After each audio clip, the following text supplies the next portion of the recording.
This is rock solid.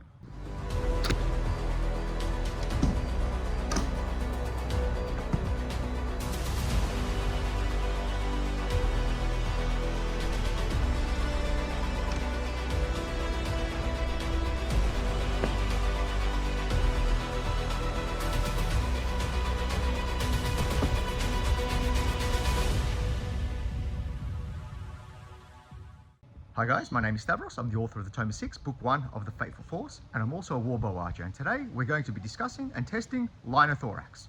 Now, what is Linothorax? Many of you may already know this, but Linothorax is a popular armor type constructed in the yoke and tube configuration that was popular to the ancient Greeks between roughly the 1st and 5th centuries BC. Now, there is some debate as to how Linothorax was created. But what we do know is that Linothorax basically translates to body of linen or body armor of linen. So that's why we believe, obviously, it is constructed from linen. And we do know that linen, based on not just modern tests, but obviously, from medieval times, linen layered specifically offered a moderate level of protection in the form of Gambesons during that Middle Age period. What is unknown, though, is how that linen was constructed. Was it in the same style of the medieval times, where it was simply just quilted, layered together and then stitched? Or what many people do believe, although there is some debate around this, was it glued together? I'll give you a little bit of feedback as to why there is some debate as to whether it was glued or it wasn't glued. When we look at the iconography of the ancient Greeks, whether it be in pottery, whether it be in mosaics, like the famous Alexander the Great mosaic, we see a lot of these classical lines within the iconography that is very reminiscent of that yoke and tube style armor. And what that leads us to believe that if this armor is made of linen, then it must be glued together or laminated somehow, because when we look at art from the medieval period and we look at Gambesons, there's more of a flow to it because it's stitched and quilted and it's more puffy, and that's why it's sometimes called padded armor. Now, there is some debate whether the armor that is depicted in this antiquities art is in fact Linothorax, and the reason for this is because we do have some surviving examples of this tube and yoke armor. We have a 4th century example that is believed to be that of King Philip of Macedonia, which is Megas Alexandros, or Alexander the Great's father. Now, there is controversy whether that in fact was his armor, but whoever's armor it was would have been of very high status, because as you can see here, the armor is very, very decorative, and it's actually made from iron plates. So it's actually a plate armor that's not bronze, like we know from the ancient Greeks. They used muscle cuirasses made of bronze. So we can see that armor is in the same style as the art depicted from the archaeological artifacts. And we cannot tell if, that's being drawn on pottery, whether it could have been something like this from a higher status warrior, or it was made from linen. We have also two other examples, looked to be made of iron, and one was from scale armor. So the tube and yoke armor was constructed in a scale armor type of configuration, which again, we do see that in the antiquities art. So not every single depiction of what looks to be Linothorax in the art may possibly be made of linen. So just because the tube and yoke armor has got these kind of classic lines, this flattened look, doesn't mean that that's how the linen was constructed, because we do know that they made that style of armor with other materials. Now, again, we don't know. I'm not here to sway your opinion one way or the other. I'm simply here to test the theory of whether gluing the armor does add value. So those that are familiar with my channel know that I do experimental archaeology tests, usually within the medieval period with medieval weapons, arrows, and armors. Today, of course, we're going to be doing Linothorax, which is not so much different. Now, when I did my first Gameson test, I'd tested what's called the Spec Medieval Markets and the Steel Mastery sample. I also had a 3rd sample of linen, Gameson, that I constructed myself by sourcing out a bolt of linen from a local retailer here called Spotlight. And I made 3 samples, but it was just too much effort to do 3 armor samples with 2 different bows. For those that have seen my video, it was already about 40-45 minutes long, and that's after editing. So I ended up using this linen to create a control, which is going to be our Gambeson, so untreated linen, and our Linothorax. So I want you to listen to this. This is rock solid.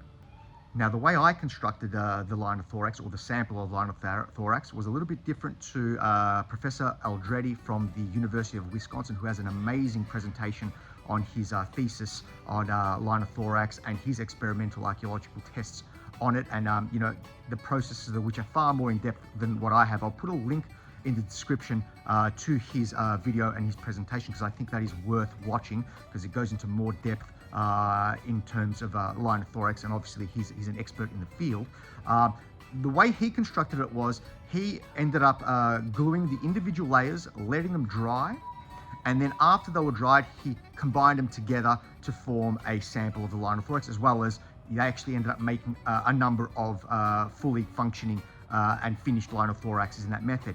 He had troubles doing it the way I did, and this is not, you know, throwing shade at him at all, but I should note that when we tried to get greedy and laminate multiple layers at once, so it's important to let each layer dry, but if we tried to laminate 3 or 4 layers at once, we found that our armor grew a stinky mold, which was really not desirable. I actually had success doing it a different way. So I ended up laminating it all in one go. So painting each individual layer of linen with fish glue, and then stacking them on top, compressing them, and then going to the next layer, next layer, next layer. And it took me about 2 days to dry the armor, but the results are, it is very flat, very hard, and very tough. So that's the way I constructed the armor. So a little bit different to the professor. So now today's test, yes, we do want to get some data points to see, you know, if we can penetrate the armor, of course, and whatnot, but that's not really the purpose of the test. The purpose of the test is to see if there's any difference between the treated and untreated linen samples. Now, the treated sample, before I treated it, weighed 354 grams. Once I treated it with the fish glue, it now weighs 448 grams. So it's increased by about 94 grams. So that's about 25.5% increase in weight. So what we want to ascertain is the increase in weight for treating the linen worth the added protection that it may possibly give? Now, I don't know if it'll give extra protection, how much extra protection, or maybe it'll be worse. I have no idea. That's what we're here to find out. So it's more about us exploring this idea of the glued armor to see if there's any validity to it. And of course, if the armor gives significant increased levels of protection, then we can say, okay, perhaps there was a reason for gluing it. Now remember, these are identical linens, identical samples, except for one is glued, one is untreated. Okay. At the end of the test, I'm also going to give my thoughts on, even if we don't know, of course, but let's say that the difference in penetration isn't quite significant to justify the increase in weight. I do have a theory as to why, particularly in this period, why they may have glued the armor as opposed to leaving it untreated. But I won't go into that until the end of the video. So today, in order to do the test, because it's a Greek-themed test, I want to have a Persian enemy. So we're going to be using my Ottoman bow as my proxy Persian bow. Of course, it's not Persian, but I want a Middle Eastern style bow for thematic reasons. And also I don't get to use this bow all that often, so I think it's a great idea to actually get to use it. And we're going to be using some Ottoman arrows as well. Now, I may go to some other arrows as well. It just depends on time and how many arrows I need to put on the target. But I want to get some good data. So definitely we're going to get some data just of the Gambeson that we can add to our, to data points of, the effectiveness of a Gambeson. But again, the test is more focused on the difference between the glued Linothorax versus the unglued Gambeson. So with that said, let's head on down to the range and let's see how we go. Okay, so we're out here on the range. We've got our Ottoman bow strung up. So our first sample I've got down range is the Gambeson. We'll do that one first. So we're going to put 2 Ottoman arrows onto it. We're going to put hopefully 1 English type 7 square section wrought iron by Will Sherman. These Ottoman arrows are from Hood Archery Shop.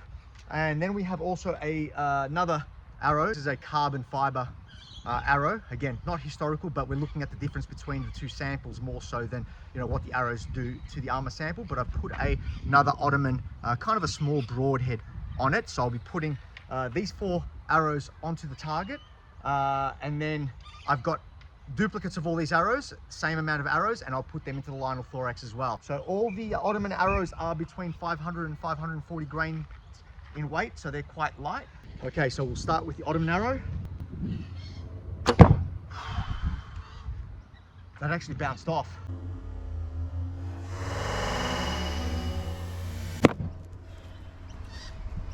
That actually bounced off. That's not a good start because we want to have a bit of a comparison. That's okay though, let's do it again. Another Ottoman arrow. That's actually stuck in. That's actually stuck in. All right, so now we have the English arrow. That's gone in. That's gone in. Okay, and our last arrow will be, these are 600 grains. That's gone in.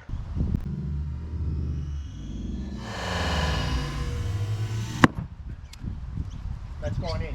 So let's take the camera down. Let's see how we went. We can definitely see the needle is sticking through. The Ottoman broadhead is also sticking through a little bit. The Turkish arrow though, oh, it is actually only just sticking through. It's like I can feel it, a millimeter. I will take it off. I will try and measure them without disturbing it. But first, before I do that, I'll put another Ottoman arrow on it so we can have a third on this target. And then we'll move on to the Linothorax and see what happens. So put another Ottoman arrow on it.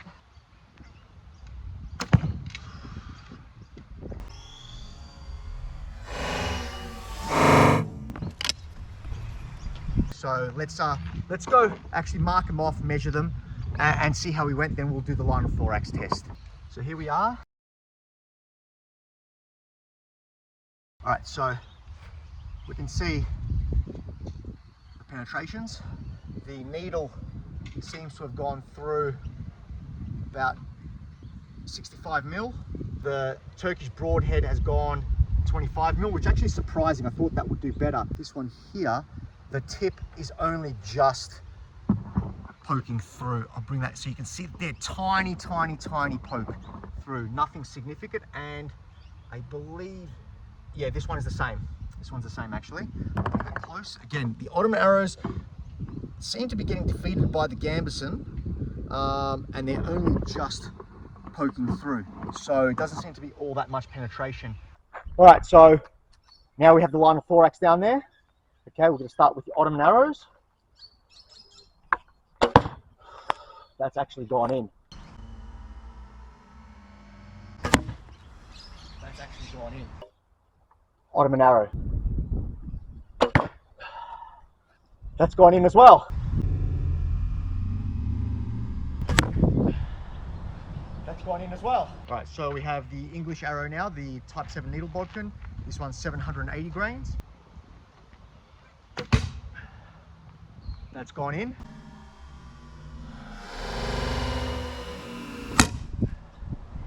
That's gone in. Last arrow. That's a hit as well, I believe. Let's go check it out and see how we went.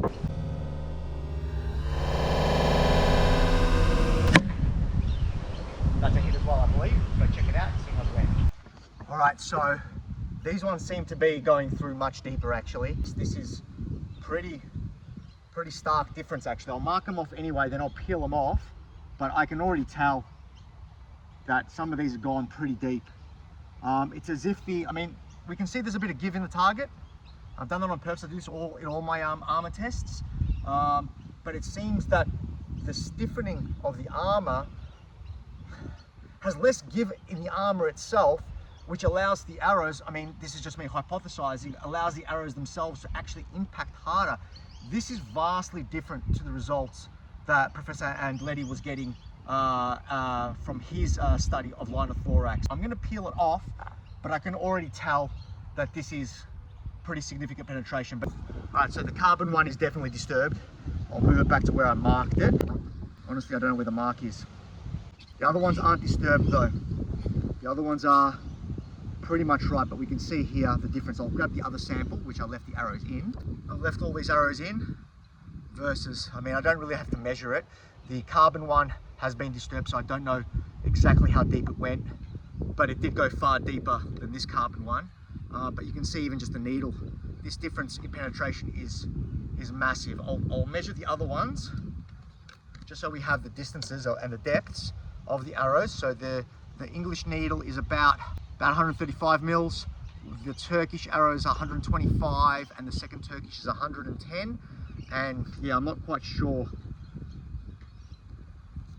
how much deeper this one is. I can't find it's carbon fiber, and I brought a black marker.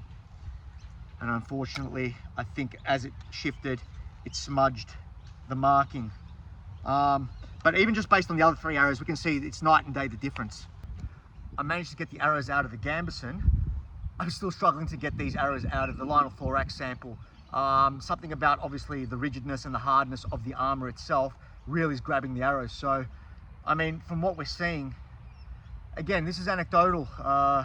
The professor from Wisconsin had a different result to me. His Linothorax was performing better than the free-flowing Gambesons. Mine are performing much worse. Maybe my bows, my arrows are different. I don't know. But just on this observation of the results that I'm getting, there's absolutely no reason to glue the armor. It's performing worse, it's heavier, and then when you get shot, you can't even get the arrows out. Now, maybe the bows of the time period weren't as powerful as the bow I'm using today. There could be, you know, something to that, but we just don't know. I mean, they did have a concept of heavy bows in that period. There's, I believe, in the Iliad, I think it's Odysseus, they talk about his bow was so damn heavy that no one even could string it, let alone shoot it, and he was the only one that could draw it. So the concept of really heavy bows must have been known, because that's in the, you know, in the mythology, the Greek mythology. What poundage bows they had, though, is uncertain. What I'm going to do is I'm going to use this Bollocks dagger that I've got from Cutler. It's very, very sharp. This is an amazing dagger. These are really good stabbing daggers.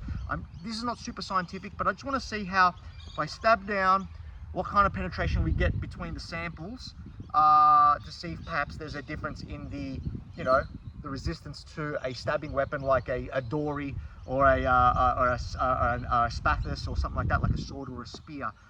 Again, this is not super scientific, but while I've got the dagger here, I might as well give it a go. So I'll try and do a moderate strike down, nothing too powerful. That is super, super, super easy. That just sails through, and that's not even with a lot of power.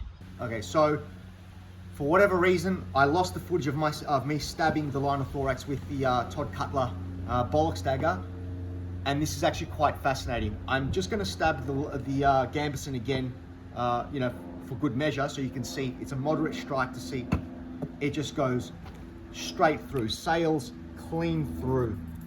I mean, it's like there's no resistance whatsoever. Now I'm going to go onto the Linothorax. It just won't go through. Okay, so you can see here, the tip of the dagger is only barely going through. I'm actually going to do a heavy strike. So we can see with the first one, again, this one is about, that one's actually, if we're taking the compression value of the Gameson itself, it's about 92, 93 millimeters of penetration. I'm going to go for a heavy strike. That was much, much more effort, and you can see the other side. I'll mark that as well for difference in penetration. That was the Gameson. That's the Linothorax.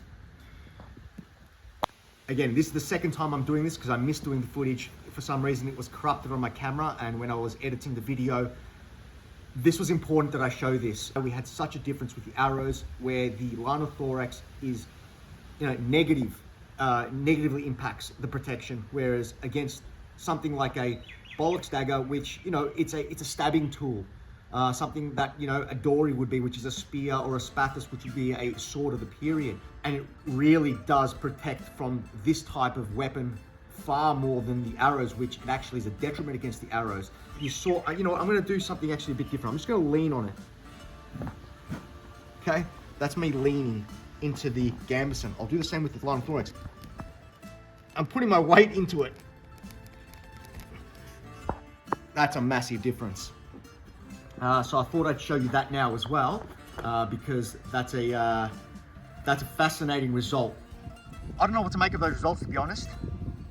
Worse against the arrows, better against the stabbing thrust from the Bollocks dagger.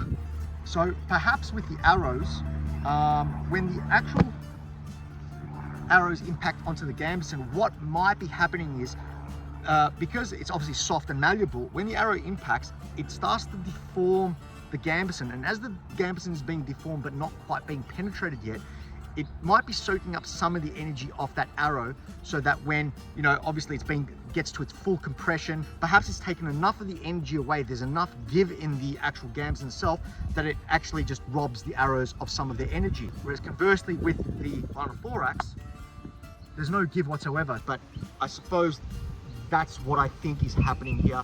At the beginning of the video, I did mention I had a theory as to why gluing the armors might make sense. Now, if we base it off the arrows, it makes zero sense. If we base it off the thrust of the Bollocks dagger, definitely makes sense, and actually significant sense, and it's both ways, significantly different.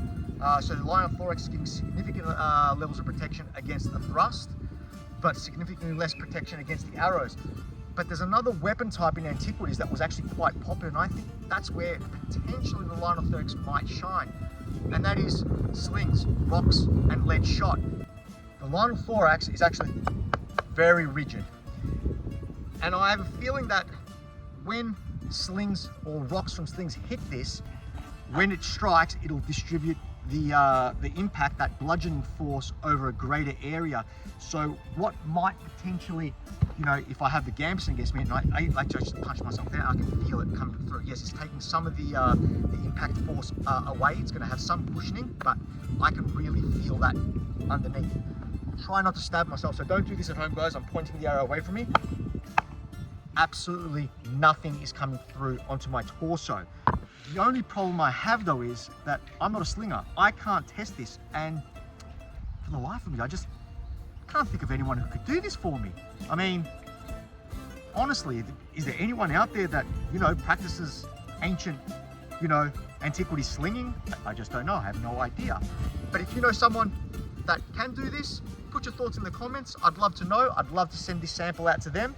And, you know, never know, maybe do a sling test to see how it holds up against a sling. Maybe, you know, it's bad against the arrows, good against the sword and the spear thrusts, and maybe good against the slings. I have no idea. But they were the results nonetheless. They did surprise me, specifically the arrows. I just didn't think that the Linothorax would perform so badly against the arrows. But listen, those are the results. I hope you did enjoy this test. They were illuminating to me. Did they glue the armor together? Is it worth it? I just don't know. I just don't know. You know, if maybe someone can hit it with a sling and we can get some data off that, maybe it'll give us some more insight as to whether this is viable. But it just definitely seems that the Gambeson, at least against the arrows, is better. So if you enjoyed this video, please like and subscribe, and again, put your thoughts in the comment section, please. And thank you again for watching, and stay tuned for my next video.